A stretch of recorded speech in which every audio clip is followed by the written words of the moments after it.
নমস্কার বন্ধুরা, আজকে একটি ব্রেকফাস্টের রেসিপি নিয়ে চলে এসেছি। বাইকে টুরিস্ট রেসিপি চ্যানেলে অনেক অনেক স্বাগত।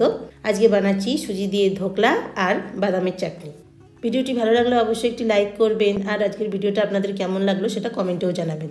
বিনা তেলের চটজলদি হয়ে যাওয়া এই সিম্পল আজকের ব্রেকফাস্টটি আপনারা বাড়িতে অবশ্যই ট্রাই করে দেখবেন। একদম পারফেক্ট ধোকলা কী করে সুজি দিয়ে বানানো যায়, চলুন ভিডিওটা শুরু করা যাক।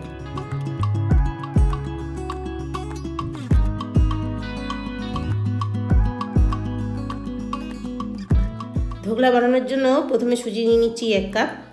এর মধ্যে হাফ কাপ পরিমাণ টক দই দিয়ে দিচ্ছি। টক দইটা আমি জল ঝরিয়ে নিয়েছি। অল্প একটু পরিমাণ নুন আর 1 চামচ চিনি দিয়ে জল দিয়ে প্রথমে একটা হ্যান্ড বিটার দিয়ে সুজিটাকে ভালো করে মিক্সড করে নিতে হবে। সুজি যেহেতু একটু জলে ফুলে যায়, তাই জন্য প্রথমে ব্যাটারটাকে অল্প করে জল দিয়ে মেখে 15 মিনিট ঢাকা দিয়ে রেখে দিতে হবে। সুজিটা যতক্ষণ রেস্ট করছে ততক্ষণ বাদামের চাটনির জন্য বাদামটাকে প্রথমে ড্রাই রোস্ট করে নিতে হবে। ভাজা বাদাম নিলে খোসাটা ছাড়িয়ে নেবেন, আর কাঁচা বাদাম থাকলে একটুখানি ড্রাই রোস্ট করে নেবেন। বাদামটা ভালো করে রোস্ট করা হয়ে গেছে। এরপরে এই গরম কড়াইটার মধ্যেই বাদামটাকে কিছুক্ষণ থাকতে দেবেন আর ঠান্ডা হতে দেবেন। এরই মধ্যে 15 মিনিট হয়ে যাওয়ার পরে দেখুন সুজিটা কিছুটা ড্রাই হয়ে এসছে আর ফুলে উঠেছে। এরপরে এর মধ্যে জল দিয়ে যেমন ধোসার ব্যাটার রেডি করতে হয় ঠিক সেরকম কনসিস্টেন্সির একটা ব্যাটার রেডি করে নিতে হবে। খুব পাতলাও না, খুব ভারীও না, মিডিয়াম কনসিস্টেন্সির ব্যাটার রেডি করে নিতে হবে। ভিডিওতে যেমন দেখানো হয়েছে ঠিক সেরকম টেক্সচারের একটা ব্যাটার আপনারা রেডি করে নেবেন। এরপরে এই ব্যাটারটাকে আর একটু ফার্মেন্ট করার জন্য তাতে দিয়ে দিচ্ছি বেকিং সোডা, হাফ চামচ মতো। বেকিং সোডাটা দিয়ে কিছুক্ষণ নেড়ে চেড়ে রেখে দিতে হবে। আর যদি ইনস্ট্যান্ট অ্যাক্টিভেট করতে হয় তাহলে আপনারা খাবার সোডা বা ইনো দিতে পারেন। এরপরে ধোকাটাকে রান্না করার জন্য একটা ফ্রাইং প্যানে 1 গ্লাস জল দিয়ে তাতে একটা কিচেন টাওয়েল দিয়ে আর একটা স্ট্যান্ড বসিয়ে দেবেন। যে প্লেটটার মধ্যে ধোকলাটা করবেন সেই প্লেটটাকে একটু তেল দিয়ে অয়েল গ্রিস করে নেবেন। এবার তার মধ্যে ব্যাটারটাকে আমরা ছড়িয়ে দেবো, ভালো করে বসিয়ে দেবো। আর ওপর দিয়ে একটু লাল লঙ্কা গুঁড়ো ছড়িয়ে দেবো, এতে টেস্টটা ভালো আসবে, দেখতেও ভালো লাগবে।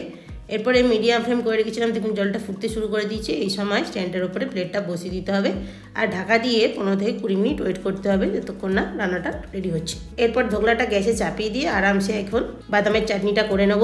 এরপর একটা ছোট মিক্সিং জার নিয়ে নিতে হবে, তাতে বাদামটাকে খোসা ছাড়িয়ে নিয়েছি। তার মধ্যে আদা, রসুন, অল্প একটু কাঁচা তেঁতুল, একটু কিশমিশ, কাঁচা লঙ্কা, একটু বিট লবণ আর চাট মশলা দিয়েছি। আপনারা চাইলে এখানে নারকেল গুঁড়ো অ্যাড করতে পারেন। আর জল দিয়ে একটা ফাইন পেস্ট বানিয়ে নিতে হবে। চাটনিটাতে লবণের পরিমাণটা একটু টেস্ট করে দেবেন। চাটনিটা রেডি হয়ে গেছে, দেখুন একদম ফাইন পেস্ট হয়ে গেছে।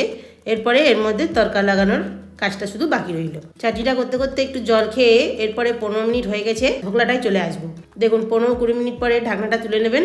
একটা কাঁটা চামচ বা ছুরি দিয়ে দেখবেন প্রবেশ করিয়ে, যদি ওটা ক্লিন বেরিয়ে আসে তাহলে বুঝবেন ধোকলাটা রেডি হয়ে গেছে।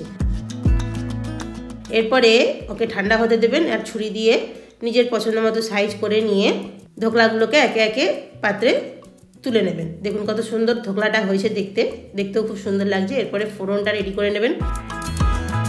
আপনারা আপনাদের প্রয়োজন মতো কুকিং অয়েল নিয়ে নেবেন, একটু ঘি নিয়ে নেবেন, তাতে 1 চামচ গোটা সর্ষে, একটু আদা থেতো করে নিয়ে নেবেন, আর একটু হিং দিয়ে দেবেন 1 চামচ মতো, আর কারি পাতা দিয়ে আর একটু কাঁচা লঙ্কা কুচি দিয়ে ভালো করে ফোড়নটা রেডি করে নিতে হবে। খুব সুন্দর একটা গন্ধ আসবে কারি পাতাটা দিলে, তখন বুঝে যাবেন ফোড়নটা রেডি হয়ে গেছে।